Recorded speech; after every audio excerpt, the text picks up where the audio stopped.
Now, in a conflict of visions, you talk about two fundamentally differing visions. And these two fundamental visions underlie an enormous amount of the Western political tradition. Yes. The constrained vision and the unconstrained vision. Let me take a stab at a tight definition of each, and then you correct it for me. Under the constrained vision, an exemplar would be Adam Smith. Yes. Human nature is flawed, but it's fixed.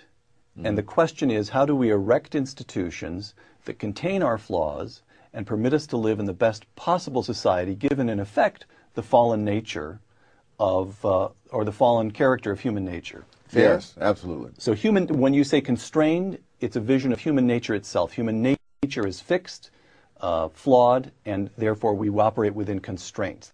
The constraints human nature itself provides. Unconstrained is human nature itself is malleable.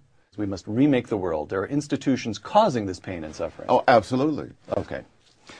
Now, let me give you another quotation. The two great revolutions in the 18th century in France and in America can be viewed as applications of these differing visions.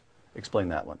Well, in France, the idea was that if you simply put the right people in charge and created the right institutions, then all these problems would go away. In the United States, it was assumed from the outset that there were very limited things you could do, and what you needed to do above all was to minimize the damage done by the flaws of human nature. And this is why the United States, for example, has this Constitution, so much lamented by some of those who believe in the French Revolution, in which this group is offset by that group, and nobody can sort of run wild. If you believe that what you need is to have the right leaders who love the people and so on, a messiah, as it were, then your problems are solved.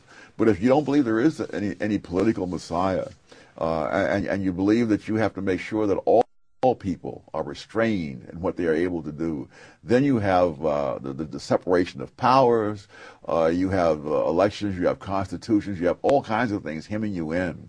The constrained vision of the law, and here I quote A Conflict of Visions. Oliver Wendell Holmes expressed it when he declared, "The life of the law has not been logic, it has been experience," close quote. Yes. How is he giving expression to the constrained vision? There is no one who, from sheer intellectual power, can tell you what the law ought to be. That we learn from trial and error simply because we're not capable of learning everything just by figuring it all out in advance.